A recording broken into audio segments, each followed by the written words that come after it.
My name's Susan Rushton, as you have been able to see, and this is Lifelong English Major. And who is the Lifelong English Major? That's me. That's me. And before we go any further, I want to share a book with you, Fiddler on the Subway, in the Subway by Gene Weingarten.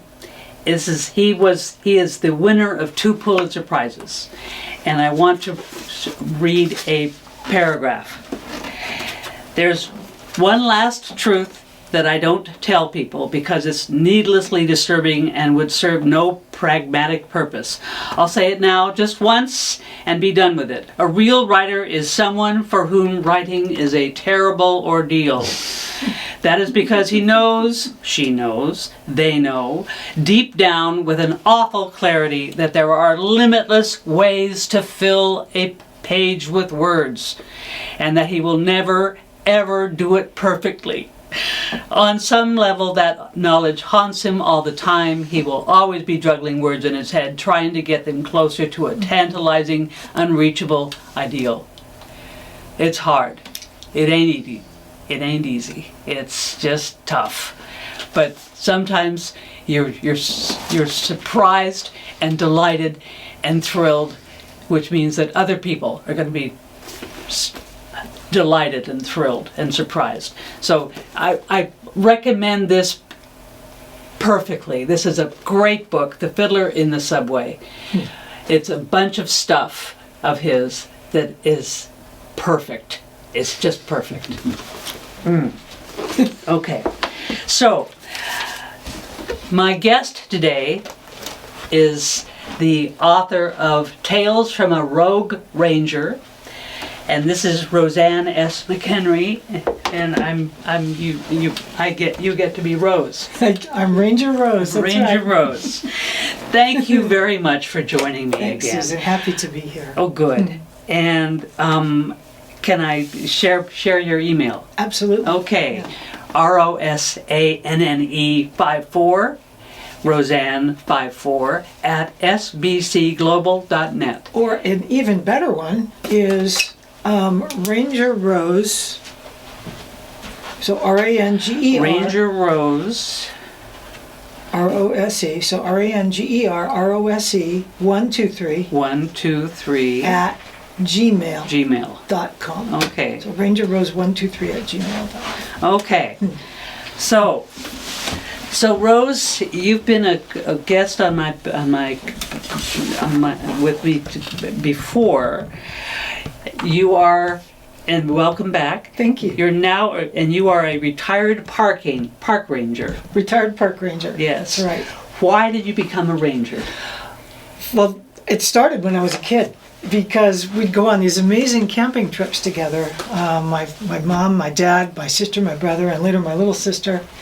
And we'd go all the time out to the coast, to the ocean, to the redwood forests, camp along Santa Cruz coastline, Big Sur, and then often up to Oregon and Washington. Everywhere, okay. And we loved it. And my parents just instilled in us this incredible love of nature.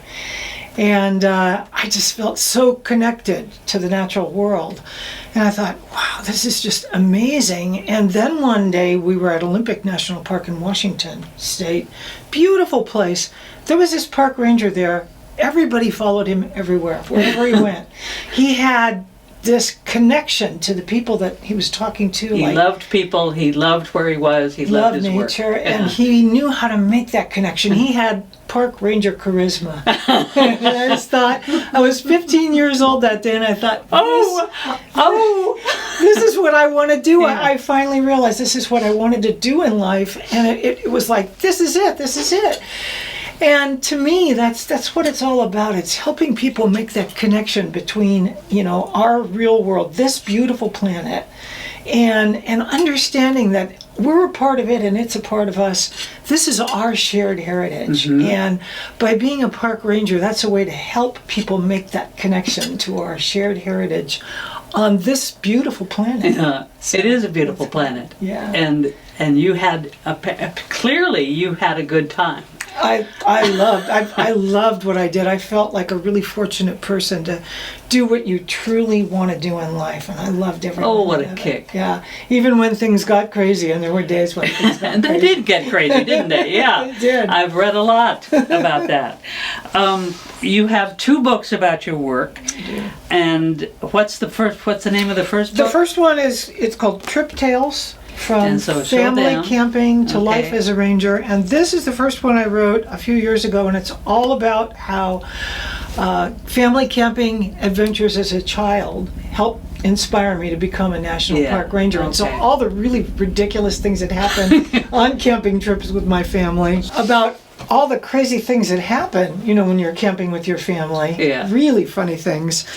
And then also, becoming inspired to become a national park ranger Sure. at Mount Rainier National Park in Washington, and Yeah. also at Golden Gate National Recreation Area in Marin Headlands.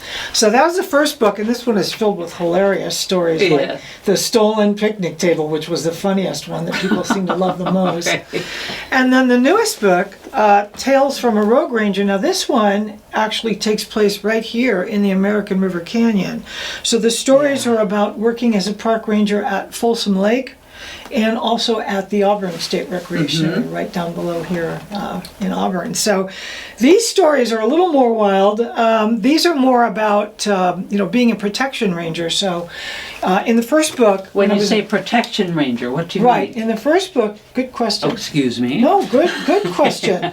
In the first book, I talk about being a naturalist ranger. So in that role, I went out and I gave guided walks and talks and did generalist ranger duties. And before you go any farther, I see INDE Book Awards finalist, silver winner, International Book Awards finalist. Look at this, look at this, Yeah, the look at book's these. won multiple awards. I've been How fortunate. exciting! Wow! And forgive me for interrupting you, but I I appreciate it. wow! And I've That's applied lovely. I've applied for awards for this one, but I'm still waiting on that. Yeah. This one's just out this spring. Good for you. Thanks, Susan.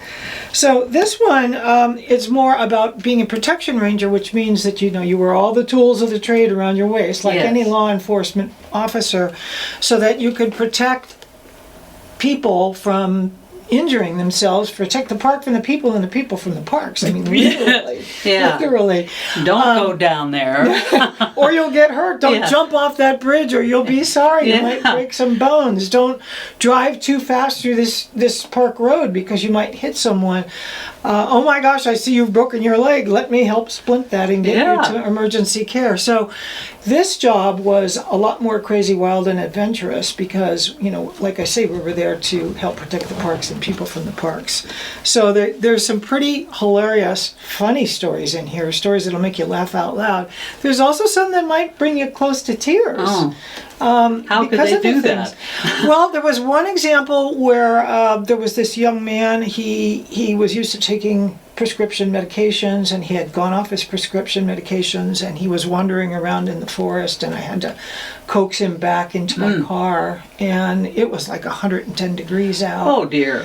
And coax him back. He wouldn't go with anybody to any patrol car. He just would not go, but I had to coax him gently and just sit down and talk with him and get him to medical help.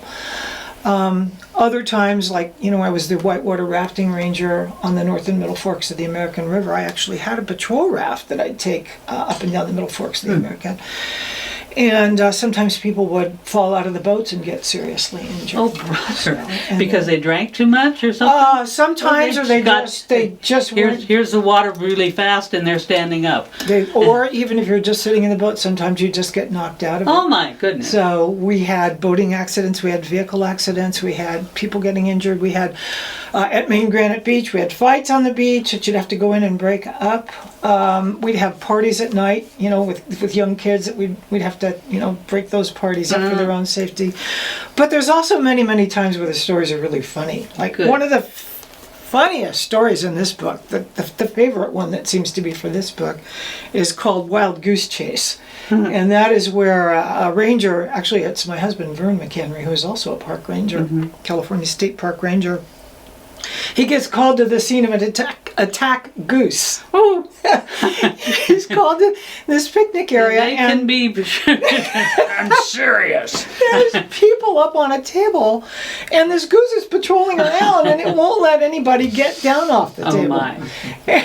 And so he gets called to the scene. Says, Ranger 616, respond to Miner's Bar to the scene of an attacked goose. And he says, are you sure? And he gets there and he says, oh, I'll soon sort this out.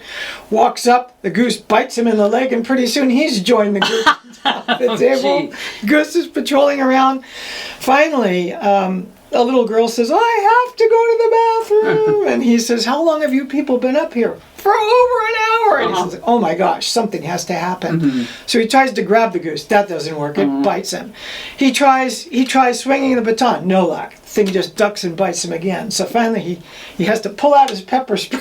Oh, oh my. Now I know it's wildlife, but this was desperate measures. Yeah. So he tells everybody, cover your eyes. Yes. And he goes, psh, psh, psh, and the goose and it goes running down to the lake, and it's ducking his head in the water, and that's when the ranger says, everybody run for your cars. And the goose is chasing along after him, trying to get him. So then ended the terror, the reign of the killer goose. It was because it had been roosting and nesting in the area. Sure, this is mine, and you can't come here. It was protecting its young. Yeah. And so they had to locate the nest and relocate the whole family away, and then the terrifying reign of the killer goose had ended. Oh my. But there was pot-bellied pig that got abandoned in a campground, and rangers had to deal with that. I mean, it's just really funny things that happen in parks, things that people would never imagine. Yeah, yeah, sounds like it. One of them was Miners, Prospectors, and Mules. One of the chapters in this book is about the collection of characters down at the confluence where the North and Middle Fork come together. There used to be a real cast of characters down there because you used to be able to go and mine for gold at the river. They've changed the rules now, but back then you could. And so there were all these crazy people down there, some of them really scary looking. But our favorite was this one miner named Clyde and his mule Clem. And we used to see them... Clyde and Clem. We'd see him traipsing along the back roads. And Clyde would just fall asleep because Clem knew the way from Cherokee Bar to Georgetown. So he'd just fall asleep like he was riding a recliner chair. And they'd get to Georgetown and you'd see the mule waiting for him outside the saloon or outside the restaurant or outside the store.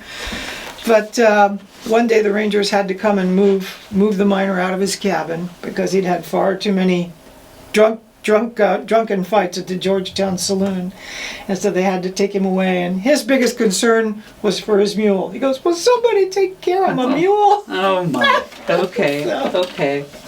What made you start to write these things? Oh, great question. When I was a kid, I knew I wanted to write these stories when I was a child because the stories were so funny at the time they were happening. You know, the crazy things that happened to us, you know, as we were traveling along in this tiny little teardrop trailer that was meant for a couple people. We had 5 of us stuffed inside of it. Things would happen, like one night the trailer just crashed over in the middle of the night because my father forgot to put the supporting bar. So we all went flying out in the middle of the night, and just a lot of ridiculous, funny things that happened. So I started thinking about all these stories in my head as they were happening, and just vowed that someday I would write them all down. Yeah. And then one day I finally had an opportunity. I was always so busy with life. You know, it's hard to find time to write because you're so busy living the stories. Yeah. How do you find time to actually write about them? But one day we were on this vacation in Tahiti, and I had nothing to do but sit there and swim and think. And so on that 1 week, I wrote the first 6 chapters of my first book. Wow. And once you're started, then it's easy to keep going. Here's another. That's and right. Yes, I can do that one. And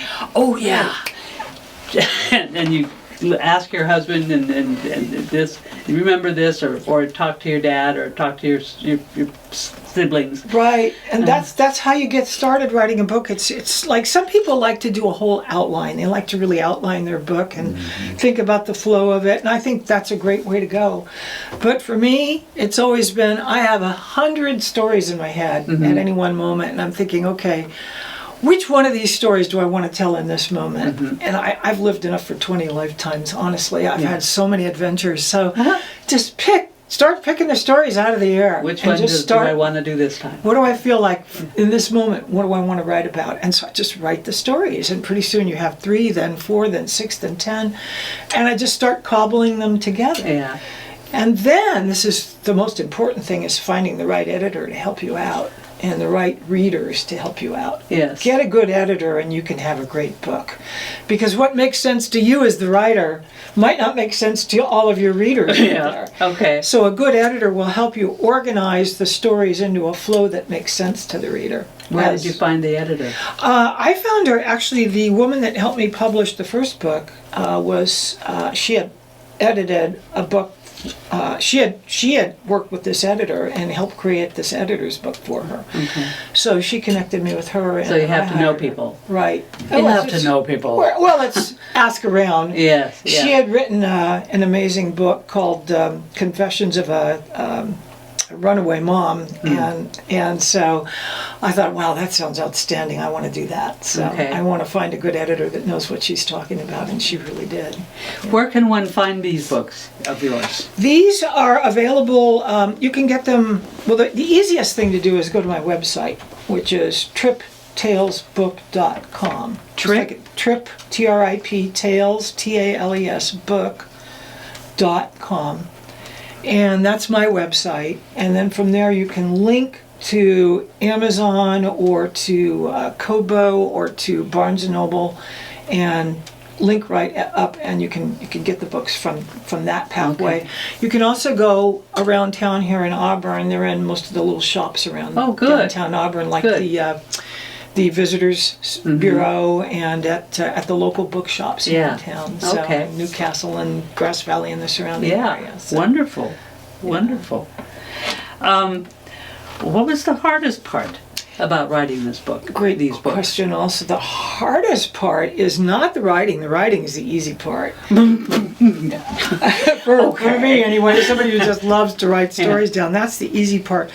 The harder part was editing it, but that was still easier compared to the hardest part, which is getting the world to realize your book exists. Oh yeah, that's hard. That's hard. Marketing it. How do you tell people that your book exists? It's difficult. And writing it, you're doing this by yourself, right? Day after day after day after day, or night after night after night, and you're alone with this group of people or things, and you're delighted to be doing this, but then you have to get people, and that's hard. It is. Yeah. And I have to tell you, I'm really thankful for my writing group, the Gold Country Writers writing group. They're great because I found them. Yeah, Phil has been a speaker there as well as filmer there for some of our speakers, and I just find them invaluable because that's a great group of beta readers, people who will actually review your work and give you really good, honest feedback on it. And I've found that tremendously valuable, especially with this second book, because this one I wrote before I joined the Gold Country Writers, but this one since. And their suggestions were just incredibly valuable to me. Good. So a great writers group is just a wonderful way to proceed and get some really good feedback. Yeah. So, but yeah, definitely the hardest part is getting the word out there, helping people understand that your book exists. Yes. Yeah. Wow. Okay. Is there a favorite park that you adore more than any other? I love so many parks throughout, the whole United States. There's just so many. I'm really partial to Mount Rainier National Park in Washington because it's just this gorgeous subalpine park with every kind of alpine environment you could imagine. And I worked there 2 summer seasons as the National Park Ranger. I absolutely loved it. But I also really love the Gold Discovery Park at Coloma because I was chief ranger there for 9.5 years. Oh my. And absolutely loved it there. Brought the U.S. National and then the World Gold Panning Championships to Kelowna. Oh, neat. That was really fun as we approached our 150th anniversary of the Yeah. gold discovery and California statehood. So I really loved it there as well. And I love all the parks in the greater area. You know, the Auburn State Recreation Area is just beautiful. And I love the great parks of our Southwest as well. So hard to pick a favorite. but Yeah, I can imagine. Yes, I can imagine. I write about those a lot on my website and my blog. Okay. Yeah, there's even a little free booklet you can get on my website called Road Tripping Tips by Ranger Rose. So what's it called again? Road Tripping Tips. Okay. Yeah, so it's all about how to prepare for a road trip, what you might want to bring along with you, why it's important, and it's just some helpful hints for trips going down the road. So. Okay. And Ranger Rose, Ranger RROSE, 123 at Gmail. Yeah, RANGERROSE, Ranger Yeah. Rose 123 at gmail.com. Yeah. Okay. You had asked, I know one of your questions was about, what advice do I have for people starting to write? Yes, What do you ma'am. do to start writing? And I was starting to talk about that. Some people like an outline, some start in the middle. I think the best advice is just start writing. Just start writing. Think about a story that you love. Just start writing that story. And the wonderful thing about writing is as you write, you find that it's like opening a door. It's like all these thoughts start pouring in, like uncapping a dam, and the water starts rushing in. It's just all these thoughts start flowing in, and the more you write, the more thoughts keep rushing in. Yes. And you just start thinking, wow, I'd forgotten about that, and you start to write. So the easiest way to start writing is just start writing. Start. Yes. Yes. Yeah. And the more you do, the better you get. And the book will take shape on its own. Yes. Really. And then the other part is find a good group that you feel comfortable with. Like for me, my friends that are writers, Gold Country Writers Group, other writers groups, other authors, and get their input. And they can give you tremendous insights as well. Good. So, yeah. Now, are you writing a third book? I am. I'm writing a book. It's called Travels with Gus. And Travels with Gus. And that's about our very first camper. We had done a lot of tent camping, me and my husband and the kids, but one day the tent camping just became too much. I'd swept up for the umpteenth time. I was exhausted from camping in a tent. I said, we've got to do something else. And so we didn't have much money. We're poor park rangers. We didn't make much money, but my husband found this camper advertised. He had seen it as he was driving along Auburn Folsom Road and had a sign in the window, and it was this ancient camper. It was already 13 years old. It was an ancient Toyota pickup, a mini pickup truck with a little camper on the back. It was so old it had like a mustard yellow kind of autumn gold color to it, and inside it had orange shag carpet on the floor. It was so 1970s, early 70s. And it was so old it had a 4-on-the-floor stick shift. So it was cantankerous, and when you tried to push it up the hill, it made all kinds of complaints like you were forcing it, like an old man trying to climb up Do I the hill. have to? Yeah, and so we named it Gus. Okay. Cantankerous old Travels Gus. with Gus. Okay. And so that's where we came up with the name Travels with Gus, and we had some amazing adventures in Gus. So that's going to be the next story. It's going to be about me, my husband, our 2 kids, and Gus, and Gus. all the funny stuff that happened. And Gus is still out there. We sold him many years ago, but he's still out there. He's still having You see adventures him? with other families. Okay. Yeah. Okay. So Gus lives on. Okay. So, do you know how many words you have yet? For that book, I'm just getting started, but I imagine it'll be along the order of these books as well. Probably around 240, 250 pages. Just depends how the stories flow. Okay. I have a question for you. I am finding that writing is the hard part. Editing is the easier part. Do you find that? I know that both aspects can be daunting. Editing is tough in that you've got to be willing to go comb through your work again and again and again. Yes. That's where it gets really difficult. I mean, anybody can put something together and throw it up online. Anybody can, and you're competing with 75 million other writers out there on Amazon, and Yeah. probably 74 million of them should edit their books more. Yeah. But it really does take a tremendous amount of patience to comb through and comb through and comb through time and time again. I must have read this book at least 100 times, at least, after I wrote it. Sure. Just combing through it for errors. And even after you do all that, Yeah. there'll still be some that slip through. Yes. It's terrible. But the idea is just to minimize it as Yeah. much as you possibly yeah. can. So. And hope that nobody recognizes it. Well, they will, but that they'll forgive you. That's Yeah. what you hope. That they'll say, well, the story was so riveting, I'm going to forgive them for that typo I found in paragraph 3. Yeah. Yes. Okay. I would love to talk with you about a book that someone else has written Oh, yeah. that you adore Yeah, and in can't fact, get rid of. when we were talking about this, you and I over the phone the other day, and I had to think about that because as I mentioned, I'm reading about a half dozen different books, and they're mostly all on Kindle. What paperback book am I reading right now that I could actually bring in? And this is it. I read this first on Kindle, but I loved it so much I had to actually go out and get the book. It's called The Untethered Soul The Untethered Soul. by Michael Singer. Okay. And it's really timely for today, for right now, for this moment even, because we're all on edge right now with this election. Today is election day, or it is when we're talking. Yeah. And everybody's on edge. Everybody's worried about, where's America going? Where are we going to end up? And we all have our fears. There's climate change, and there's wars going on in the world. Of course, there always have been, but we're at a high state of anxiety right now. This book is amazing because it teaches you how not to be a prisoner of your thoughts. It Teaches you how not to be a prisoner of your thoughts. Of your own thoughts. How you Interesting. can disengage from, we're all barraged constantly. All of us as human beings, we're constantly barraged by so many thoughts all the time.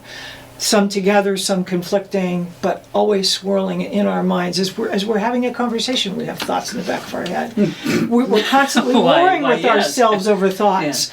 And this book teaches you how to actually get your thoughts under control, how to even disengage from the destructive thought processes, and how to free ourselves from those thought processes that can pull us down.